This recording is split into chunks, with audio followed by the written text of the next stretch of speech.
اچھائی اور ہر خیر کی بنیاد بن سکتی ہے۔ اگر یہ انسان کے اندر ہو تو کبھی برائی قریب نہیں آ سکتی اور کبھی اچھائی کو یہ انسان چھوڑ نہیں سکتا۔ اور وہ کیا ہے؟ یاد خدا۔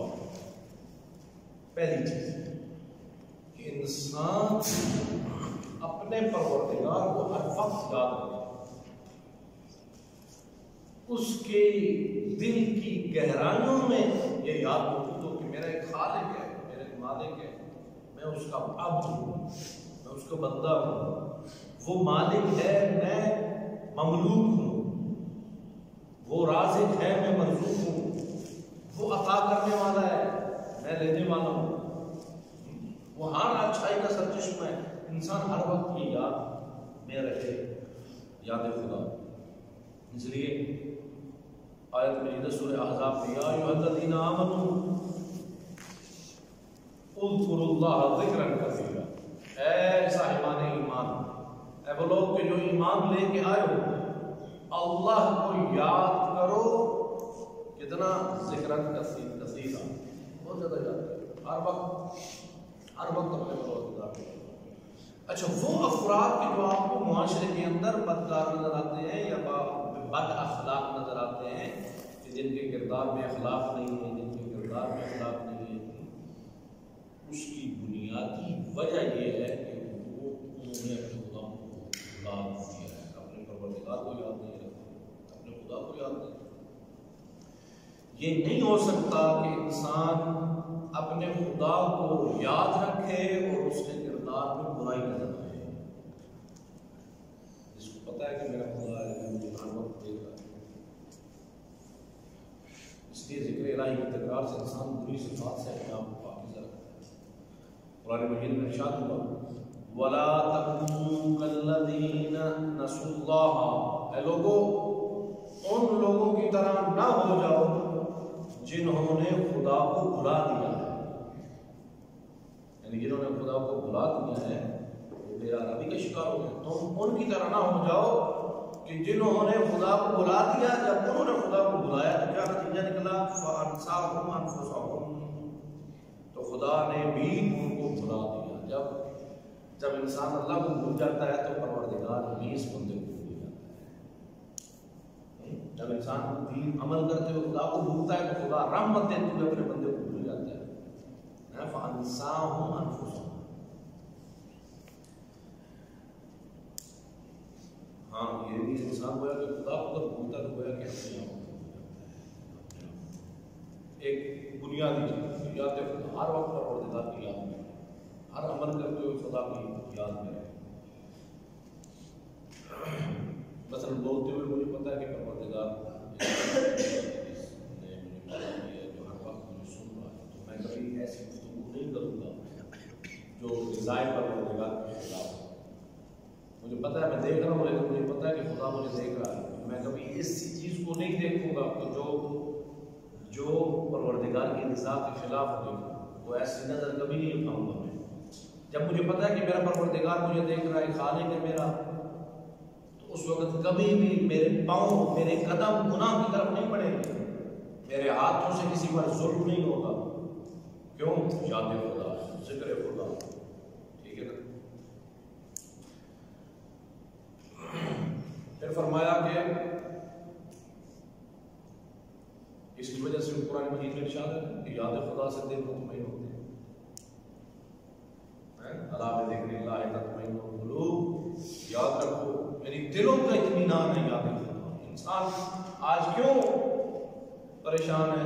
وجہ یہ ہے کہ انسان خدا کو بھول چکا ہے۔ یاد خدا، آپ دنیا میں دیکھیں نا، دنیا دار انسان کس چیز کی تلاش میں؟ ہر انسان کو آپ دیکھیں، آپ دنیا میں دیکھیں، ایک ایک بندے پر نظر کریں، انسان سارے کے سارے انسان دوڑ میں لگے ہیں۔ کس چیز کی دوڑ میں لگے؟ ہدف کیا ہے؟ ہر انسان کا ہدف دل کا سکون، ہر انسان محنت مزدوری کے لیے جا رہا ہے، اپنے آپ کو تھکا رہا ہے، کیوں؟ یہ تھکاوٹ کس لیے؟ آخر سکون کے لیے، ٹھیک ہے۔ بندہ اسکول کالج جا رہا ہے تو نتیجہ کیا ہے کہ اگلی زندگی سکون کے ساتھ گزر جائے. ہر انسان کا ہدف سکون ہے. ٹھیک ہے نا؟ مثلا پیسہ کمائے گا تو خوشی ہوگی تو سکون ملے گا. پیسہ کماتا کس کے لیے؟ سکون کے لیے. اچھا اب وہ پیسہ کماتا ہے خوشی کے لیے اور خوشی سکون کی اس کا سبب بنتی ہے. اب وہ پیسہ کماتا ہے اب اس وجہ سے وہ نہیں دیکھتا کہ حلال طریقے سے آرام دھوکہ دیتا ہے, ملاوٹ کرتا ہے, چوری کرتا ہے, غصب کرتا ہے, لوگوں کے حقوق غصب کرتا ہے تاکہ پیسہ کماؤں.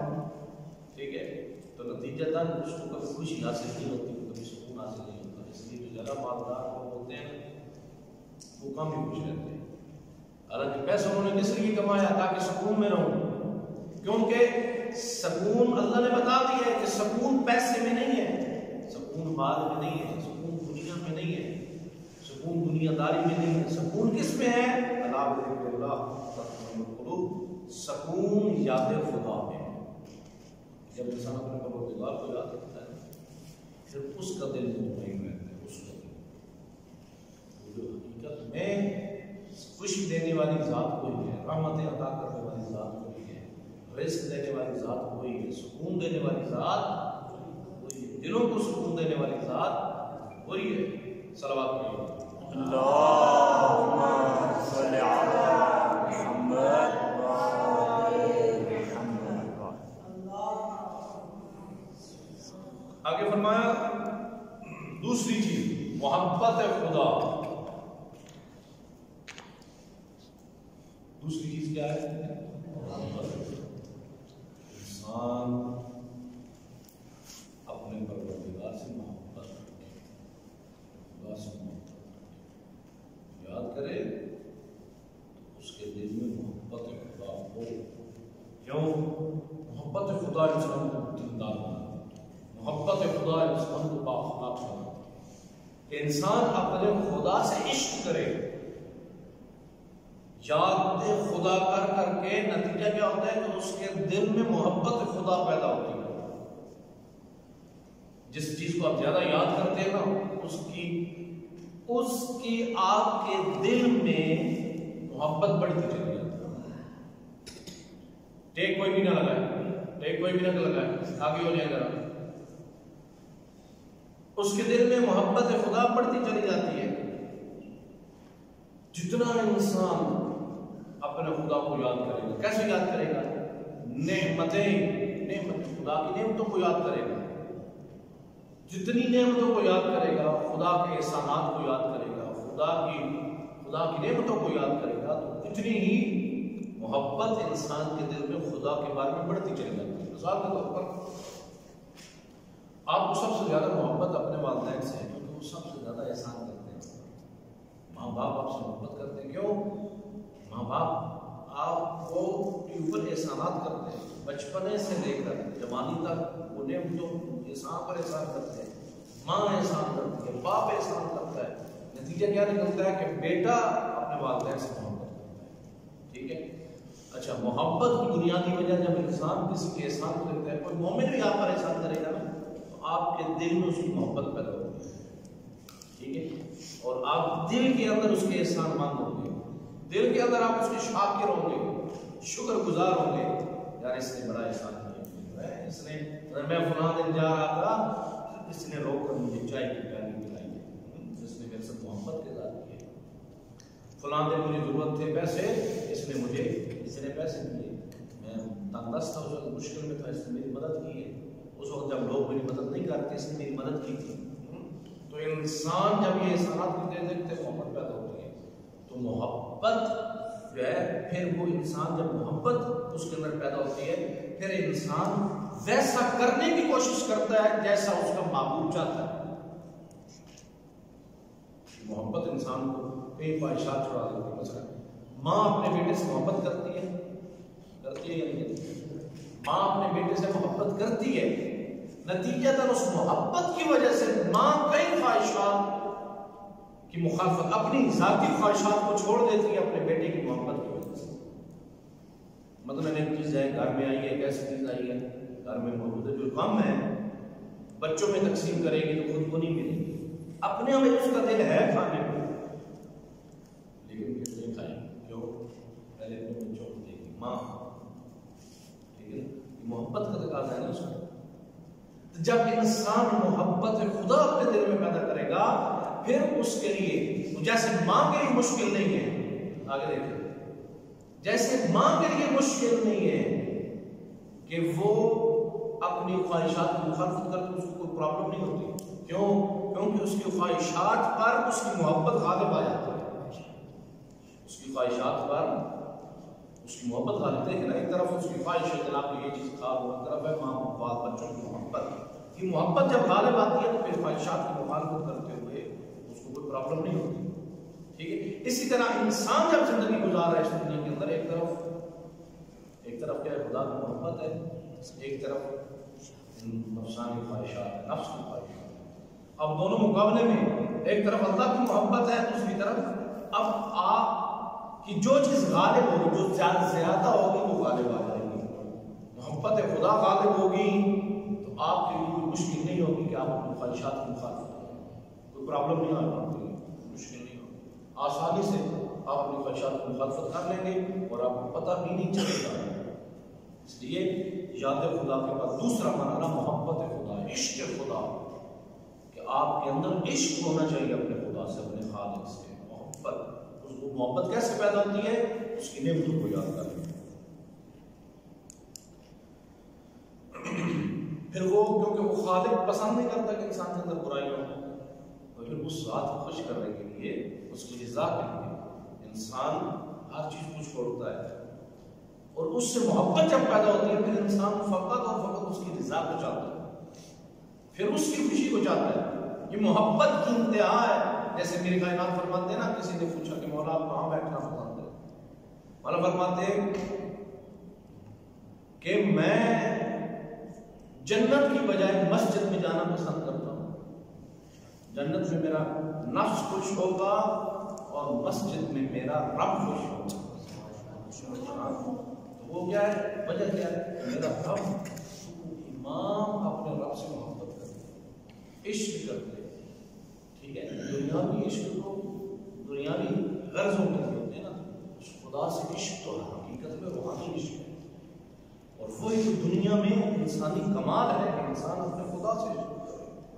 اور وہ عشق کیسے پیدا ہوتا ہے؟ خدا کی یاد سے. انسان زیادہ اپنے پروردگار کو یاد رکھے، تفکر زیادہ کرے، اس کی نعمتوں کو زیادہ یاد رکھے. دوسرا یہ چیز ہوگی. تیسری چیز جو انسان کو بااخلاق بنائے گی، دیندار بنائے گی، وہ کیا ہے؟ موت اور فنائی دنیا کی یاد.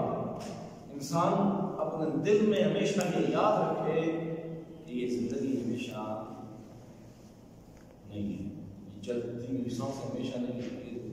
یہ زندگی کا تسلسل، یہ حیات ابدی نہیں ہے. ایک وقت آنے والے یہ حیات ختم ہو جانے والی ہے. ایک نئے عالم میں میں نے منتقل ہونا ہے.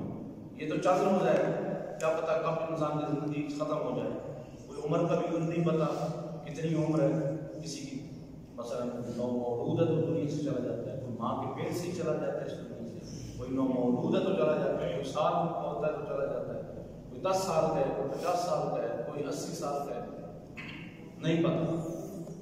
بیمار ہے تب بھی دنیا سے جا رہا ہے، صحت مند ہے تب بھی دنیا سے جا رہا ہے، جوان ہے تب بھی دنیا سے جا رہا ہے، بوڑھا ہے تب بھی دنیا سے جا رہا ہے. نہیں پتا انسان کب دنیا سے چلا جائے. اس لیے کہا کہ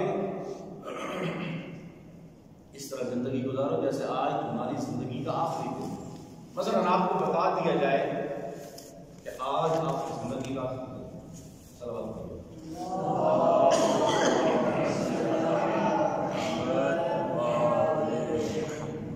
آپ کو بتا دیا جائے کہ آج آپ کی زندگی کا آخری دن، اب کیا کریں؟ آپ کوشش کریں گے ہر وہ کام کر لیں کہ جس وجہ سے آپ کی موت آسان ہو، آپ کا اگلا عالم آپ کے لیے مشکل نہ ہو. کوشش کریں گے کہ آپ نے جتنے قرض لیے ہیں، جتنے لوگوں کا مال دینا آپ واپس کریں. آپ کی جتنی نمازیں رہتی ہیں کوشش کریں گے کہ ایک دن میں ساری پڑھ لیں. اس لیے خصوصاً جو ابھی نابالغ بالغ ہونے والے ہیں، ٹھیک ہے، جو ابھی بالغ ہونے والے ہیں، یاد رکھیں وہ ابھی سے کوشش کریں کہ ان کی بات نہ قضا نماز قضا نہ ہو، تاکہ آپ جب پروردگار کے حضور جائیں بالغ ہو جائیں اور آپ کے ذمہ کوئی قضا نماز موجود نہ ہو. ہر بندے کی کوشش ہونی چاہیے تاکہ آپ 80 سال کے بھی ہو تو آپ کو کوئی قضا نماز نہ ہو. آج سے کوشش کریں. بعض افراد ہوتے ہیں جن کو کوئی ہوش آتی ہے 35 40 50 سال کے بعد، پھر وہ 20 سالوں کی قضاء نماز پڑھنا کوئی آسان نہیں ہوتا. ابھی سے آپ اپنی قضاء نماز نہ کریں، اپنی نمازوں کو پائیدار نمازوں کو پوری طریقے سے ادا کریں. تو فرمایا کہ انسان موت کو یاد رکھے، سمجھے کہ آج آخری دن ہے، اس طریقے سے ہر دن گزارے. کیا پتہ اگلی سانس ہو نہ ہو. جس کو یہ ہے نا کہ میں مرنے والا ہوں، پھر وہ کبھی خدا کی مخالفت نہیں کرے، کبھی دین کی مخالفت نہیں کرے. انسان کو چاہیے کہ اپنی دنیا اور آخرت دونوں پر نظر رکھے.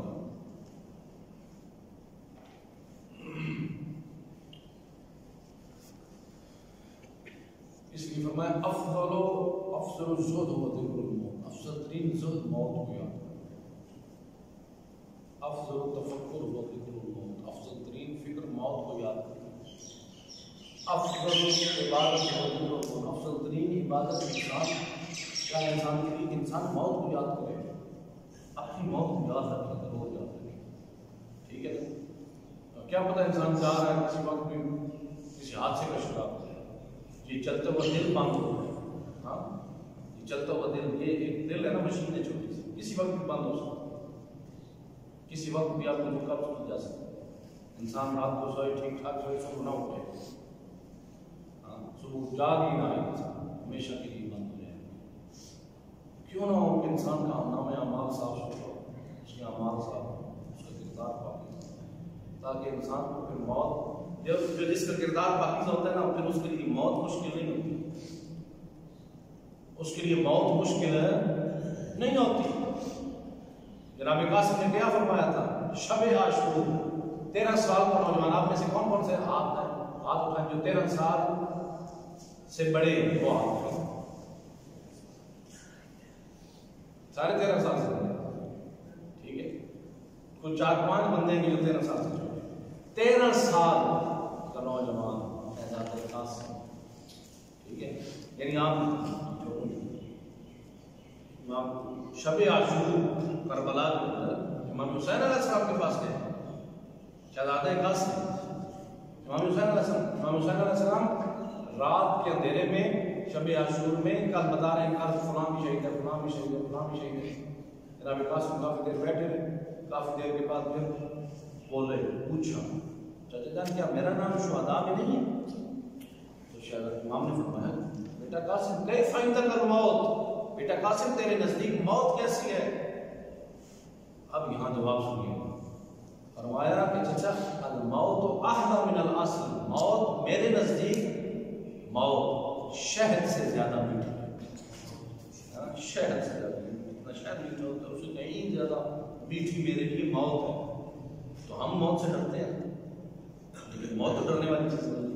کس کے لیے ڈرنے والی چیز نہیں؟ جس کا کردار پاکیزہ، جس کی زندگی میں گناہ نہیں ہے. ہم کیوں موت سے ڈرتے ہیں؟ ہم گناہوں سے ڈرتے ہیں، موت سے نہیں ڈرتے. حقیقت میں کس سے ڈرتے ہیں؟ پچھلی زندگی سے ڈرتے ہیں، پچھلی زندگی سے. موت سے نہیں ڈرتے، پچھلی زندگی اس قابل نہیں ہے کہ ہم یہاں سے جائیں. اس لیے انسان کی زندگی ایسی ہونی چاہیے پہلے انسان کو اس کو کوئی فکر ہی نہ ہو. جیسے میرے کائنات نے فرمایا تھا کہ کوئی اس سے فرق نہیں پڑتا کہ موت علی پر آ کرے یا علی موت پر جائے. لیکن انسان کے کیا سکتا ہے، خدا ایسا نہیں. پھر فرمایا بلند ہمتی،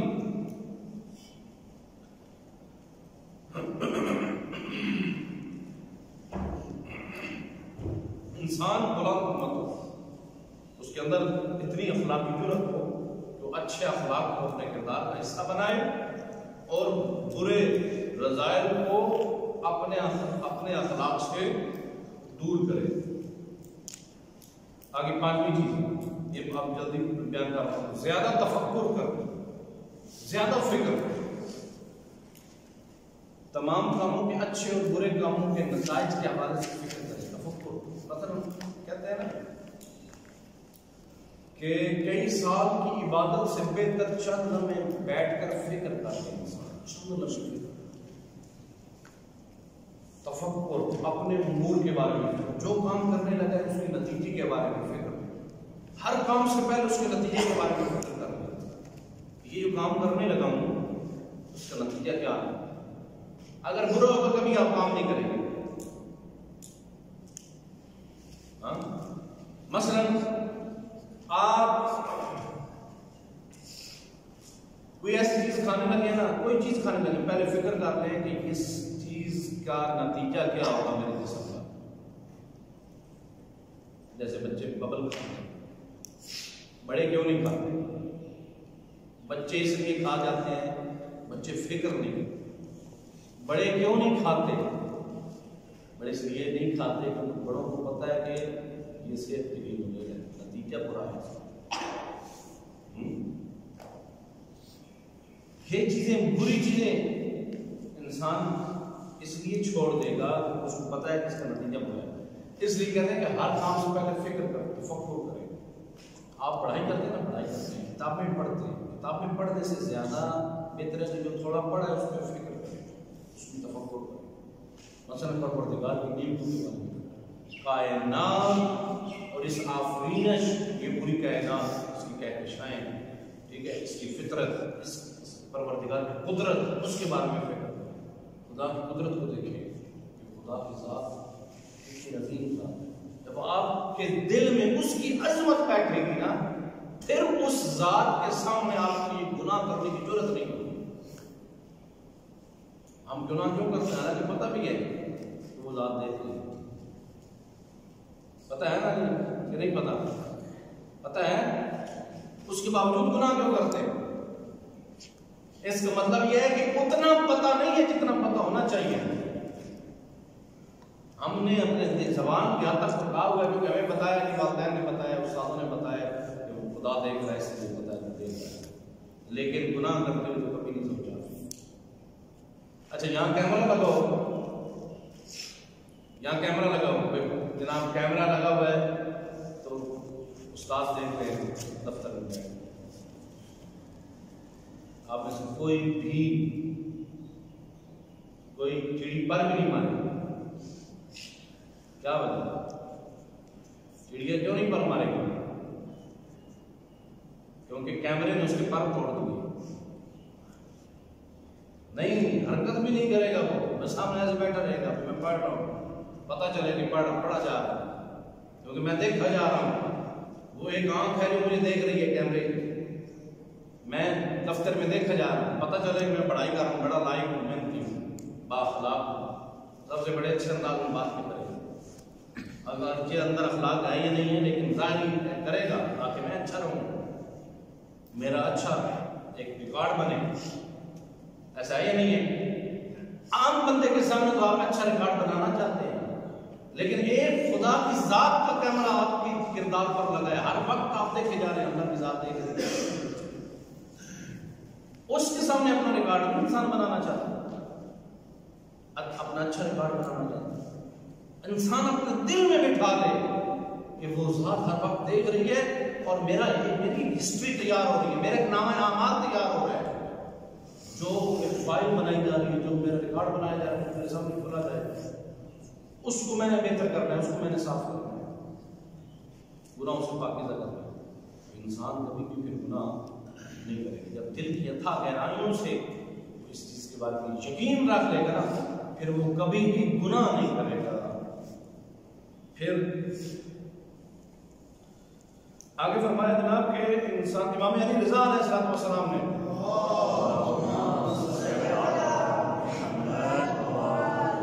نماز روزے کی کثرت عبادت نہیں ہے، نماز اور روزے کی کثرت عبادت نہیں ہے، بلکہ امور خدا میں غور و فکر کرنا عبادت ہے۔ لیس العبادت کثرت الصلاۃ والصوم، لیس، امام علی رضا فرماتے ہیں لیس العبادت کثرت الصلاۃ والصوم، زیادہ نماز پڑھنا عبادت نہیں ہے، یہ عبودیت نہیں ہے، زیادہ روزے رکھنا یہ عبودیت نہیں ہے، ٹھیک ہے، بلکہ اصل میں عبودیت کیا ہے؟ انما العبادت التفکر فی امر اللہ، بلکہ عبادت اس چیز کا نام ہے کہ انسان امر الہی میں تفکر کرے،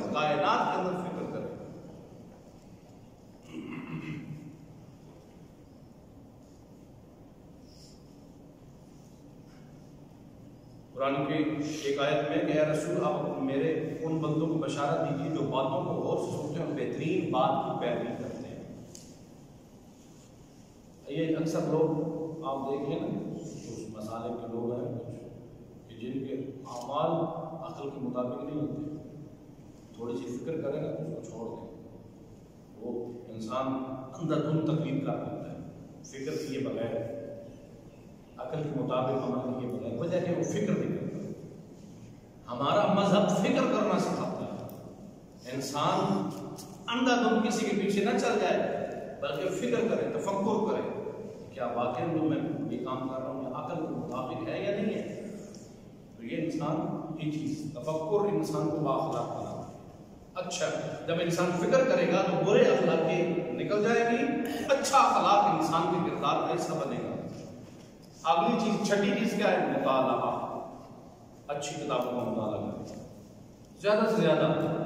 انسان جب یہ آپ اپنے نصابی کتابیں پڑھتے ہیں تو آپ کو ٹائم ہو تو آپ بے شک تھوڑا ٹائم ملے لیکن اخلاقی کتابوں کا مطالعہ ضرور کریں، قرآن کو زیادہ پڑھیں، قرآن کے ترجمے کو پڑھیں، سب سے بنیادی چیز قرآن مجید جیسی عظیم کتاب کا مطالعہ کریں، وہ آپ کو اخلاق سکھائے گی۔ نہج البلاغہ کا مطالعہ کریں، صحیفہ سجادیہ جن کے اردو ترجمے آ چکے ہیں ان کو پڑھیں، اس کے علاوہ باقی تفاسیر کو پڑھیں، قرآن مجید کی تفاسیر ہیں ان کو پڑھیں، کتب کو مطالعہ کریں تاکہ آپ کی زندگی میں مانوی تبدیلیاں پیدا ہوں۔ جو مطالعہ کرتے ہیں ان کی زندگی میں مانوی تبدیلیاں پیدا ہونا شروع ہو جاتی ہیں۔ کتب کو مطالعہ کریں، تقویٰ اپنی زندگی میں تقویٰ لے کے آئیں، کوشش کریں جو دین میں واجب ہے اس کو ادا کریں، جو حرام ہے اس سے بچیں، نہیں دل کر رہا پھر بھی کریں، آہستہ آہستہ جب آپ کا کردار پاکیزہ ہوگا تو دل بھی پاکیزہ ہو جائے گا، جیسے جیسے کردار پاکیزہ ہوتا چلا جائے گا آپ کا دل پاکیزہ ہوتا چلا جائے گا۔ زیادہ جب نماز پڑھتے ہیں خود ہم نوٹ کرتے ہیں، جب آپ زیادہ سے زیادہ اچھا کام کرتے ہیں خدا آپ کو اچھے کاموں کی توفیق دیتے ہیں۔ آپ جتنا برے کام کریں گے اتنا اچھے کاموں کی توفیق اللہ کی ذات سلب کرتی ہے، دل سے سلب کرتی ہے، پھر اس کا اچھے کاموں کی طرف دل نہیں کرتا جانے۔ لیکن زیادہ آپ اچھے کام کریں گے، زیادہ نوافل پڑھیں گے، زیادہ باوضو رہیں گے، زیادہ قرآن کی تلاوت کریں گے، آپ خود اندر سے محسوس کریں گے کہ آپ کی رغبت اچھے کاموں کی طرف ہو رہی ہے، گناہ کرنے کو دل نہیں کر رہا۔ کیوں؟ اللہ نے آپ کو توفیق عطا کر دی ہے، ٹھیک ہے نا؟ جس کا دل کرتا ہے نا کہ میں نماز پڑھوں، جس کا دل کرتا ہے وہ اللہ کو سمجھ لے کہ میں اچھے کام کرتا ہوں، اللہ نے مجھے توفیق دی ہے۔ لیکن جو اس کا دل نہیں کرتا اٹھنے کو، صبح اٹھنے کو، نماز پڑھنے کو، مطالعہ کرنے کو، کلاسوں میں آنے کو، سمجھ لے اللہ نے اسے توفیق ثابت کر دی ہے، وہ خود اپنا آپ کو محاسبہ کر لے کہ کون کس کو اللہ نے توفیق دی ہوئی اور کس کو نہیں دی۔ جس کو نہیں دی ہوئی اس کے لیے میں نسخہ دے رہا ہوں کہ زیادہ سے زیادہ نوافل پڑھیں، نوافل باوضو رہیں، نوافل زیادہ پڑھیں، پروردگار کی عبادت زیادہ کریں، قرآن مجید کی تلاوت زیادہ کریں، خود بخود آپ کو دل کرے گا کہ یار میں پڑھوں، میں مطالعہ کروں، میں اچھے کام کروں، تو خدا کی ذات توفیق دیتی ہے۔ ہیجان خیز اشیاء سے دوری، جو انسان کی شہوت کو ابھارتی ہیں ان سے اپنے آپ کو دور رکھیں۔ مثلا ایسے کتابیں، لٹریچر جو برا ہے، گندا لٹریچر، فحاشی پر مشتمل لٹریچر، اس سے اپنے آپ کو، آج کا نوجوان اپنے آپ کو دور رکھے۔ بری فلمیں، گندے ڈرامے، گندی ویڈیوز، اس سے اپنے آپ کو دور رکھے۔ جتنا آپ زیادہ دیکھیں گے آپ کی شہوت زیادہ ابھرے گی، جنسی خواہشات زیادہ ابھرے گی، ٹھیک ہے، برائی فحاشی کی طرف زیادہ ابھرے گی، لیکن ان سے اپنے آپ کو دور رکھیں گے خود بخود آپ کا دل پاکیزہ ہوتا جائے گا۔ اسی وجہ سے مرد نامحرم عورتوں کو اور جوان عورتیں نامحرم مردوں کو نہ تاکیں، نہ دیکھیں، کیونکہ اس سے دل میں شہوانی جذبات بڑا ہوتے ہیں، ٹھیک ہے۔ اس لیے انسان کوشش کرے کہ اس طریقے سے اپنی زندگی نیک لوگوں کی رفاقت، اچھے لوگوں کی محفلوں میں بیٹھے۔ اگلی جو نامی ہے آپ جو امر آپ کے لیے فائدہ مند ہے، باخلاق بنانے کے، باکردار بنانے کے، دیندار بنانے کے، کہ نیک لوگوں کی رفاقت، اچھے لوگوں کی محفل میں بیٹھو، برے لوگوں سے اپنے آپ کو دور رکھو، اچھے لوگوں کی محفلوں میں جا کر بیٹھو۔ جب اچھے لوگوں کی محفلوں میں بیٹھے ہوئے تو تم بھی اچھے ہو جاؤ گے، برے لوگوں کی محفلوں میں بیٹھو گے تو تم بھی برے ہو جاؤ گے، بد اخلاق لوگوں کی محفل میں بیٹھو گے تو بد اخلاق ہو جاؤ گے، بااخلاق لوگوں کی محفل میں بیٹھو گے تو تم بھی بااخلاق ہو جاؤ گے، ٹھیک ہے نا؟ نمازیوں کی محفل میں بیٹھو گے تو نمازی ہو جاؤ گے، لیکن اگر بے دینوں کی محفلوں میں بیٹھو گے، بد کرداروں کی محفلوں میں بیٹھو گے، جن کی محفلوں میں شراب پی جاتی ہے، جوا کھیلا جاتا ہے، بدتمیزی کی جاتی ہے، گندی زبان استعمال کی جاتی ہے، تو آپ کے ذہنوں میں بھی وہی چیزیں پھر آ جائیں گی، آپ کی زبان سے بھی وہی گندے الفاظ نکلیں گے، بد اخلاقی والے الفاظ نکلیں گے۔ تو صحبت انسان کی زندگی پر بہت بڑا اثر کرتا ہے، انسان کے کردار پر، دوست، صحبت، محفل، ٹھیک ہے نا؟ اس لیے اچھی محفل کو اپنائیں، بری محفل سے اپنائیں۔ پھر فرمایا کہ اپنے آپ کو تکلیف دینا، مثلا انسان عہد کر لے جناب کہ اگر مجھ سے کوئی گناہ سے ہوا نا، میں نے یہ گناہ کیا یا میں نے یہ برا الفاظ کہے، تو میں عہد کرتا ہوں کہ میں 2 رکعت نماز پڑھتا ہوں، تھوڑی سی تکلیف دینی ہے، میں عہد کرتا ہوں، نظر کرتا ہوں کہ اللہ اگر میں نے یہ گناہ کیا تو میں 2 دن روزے رکھوں گا۔ پھر پتہ ہے نا کہ گناہ کرنے کی وجہ سے، یہ کام کرنے کی وجہ سے میں جھوٹ بولوں گا تو 2 دن روزے رکھوں گا۔ اب انسان کو پتا کہ جھوٹ بولوں گا تو پھر میرے اوپر 2 روزے واجب ہو جائیں گے، کیونکہ عہد اور نظر کی وجہ سے روزے واجب ہو جاتے ہیں، کام واجب ہو جاتا ہے انسان کو، ٹھیک ہے؟ پھر اس سے بچنے کے لیے پھر وہ جھوٹ نہیں بولے گا، اپنے آپ کو تھوڑی سی تکلیف دینا، اس سے بھی انسان بااخلاق ہو سکتا ہے۔ خارجی نگرانی، انسان اگلا جو ہے اپنے آپ کو اپنی نگرانی کی وجہ سے بھی انسان بااخلاق ہو سکتا ہے۔ بعض افراد اپنی برائیوں کو نہیں دیکھ سکتا، تو خارجی نگرانی سے اپنی اصلاح کر سکتے ہیں۔ کیسے؟ کسی دوست کو کہے کہ تم میری عادات کو دیکھو، میں اچھا ہوں تو مجھے متوجہ کرو، میرے اندر اگر کبھی بھی بری اگر عادات دیکھو، عیب دیکھو، اسی وقت مجھے متوجہ کرو بھائی تمہارے اندر یہ بری عادات ہیں، ٹھیک ہے نا؟ دوست باہر سے بندہ آپ کے کردار کو اچھے انداز میں دیکھ سکتے ہیں، انسان اپنے آپ کو نہیں دیکھ سکتا، بعض اوقات بری چیزیں بھی انسان کو اپنی اچھی لگتی ہے، لیکن باہر کا بندہ جب آپ کو دیکھے گا نا تو وہ آپ کے کئی نقطے نکال دے گا، کئی تنقیدیں نکال دے گا، پھر اپنی اصلاح کرے گا۔ اگلا مرحلہ ہے نا خاکی نگرانی کے بعد جو اگلا مرحلہ ہے وہ یہ ہے کہ باہر کے لوگوں کی جو تنقید کر رہے ہیں نا، جو آپ کے عیب بیان کر رہے ہیں، اس کو قبول کرو، اس کی بات پر توجہ دو، اس کی مخالفت نہ کرو، یہ نہ کرو بھائی اس نے مجھے برا کہا، نہیں، اس کو سیریس لے۔ بعض افراد ہوتے ہیں برا مان کرتے ہیں، اور مجھے کسی نے برا کہا، میں کہتا ہوں بھائی اس نے مجھے برا کیوں کہا، میں پھر نتیجہ تھا اس کو برا کروں گا۔ ہاں، یہ اچھے لوگوں کو اس سے بات نہیں ہوتی۔ اگر کوئی بندہ آپ کے عیب بیان کرتے ہیں نا، بھائی تمہارے اندر، ہاں بھائی علی حسن تمہارے اندر یہ برائی پائی جاتی ہے، تم ایسا کیوں کرتے ہو؟ تو اب علی حسن کو نہیں چاہیے کہ مجھے کہے بھی آپ کے اندر بھی تو یہ ہے، نہیں، اس کو چاہیے کہ اپنی اصلاح۔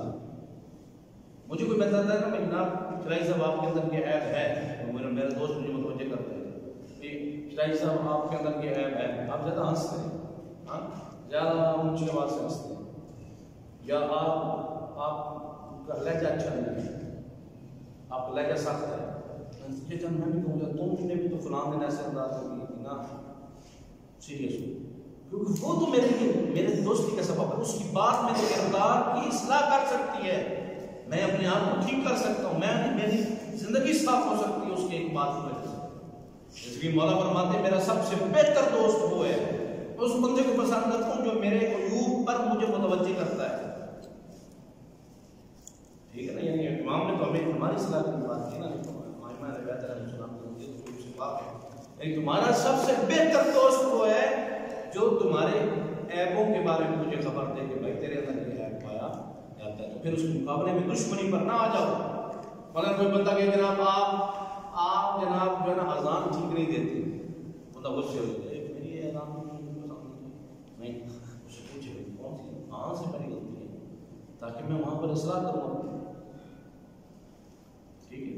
بندہ بھائی آپ سجدہ صحیح نہیں دیتے، رکوع ٹھیک نہیں دیتے، میں اس کے مقابلے میں تمہارا بھی تو ٹھیک نہیں ہے، نہیں بھائی آپ بتائیں اچھی بات ہے جی میں اپنی اصلاح کروں، آج اصلاح ہو جائے تو بہتر ہے، کل جب دوش پر ابا اور سر پر ماما آ جائے گا تو پھر اصلاح کرنی مشکل ہو جاتی ہے اپنی، تو آج جب میری اصلاح ہو گئی تو بہت اچھی بات ہے، اس کا شکریہ ادا کریں۔ یعنی کوئی تنقید کرتا ہے تو اس کی تنقید برائے تنقید نہ لیں بلکہ تنقید برائے اصلاح لیں۔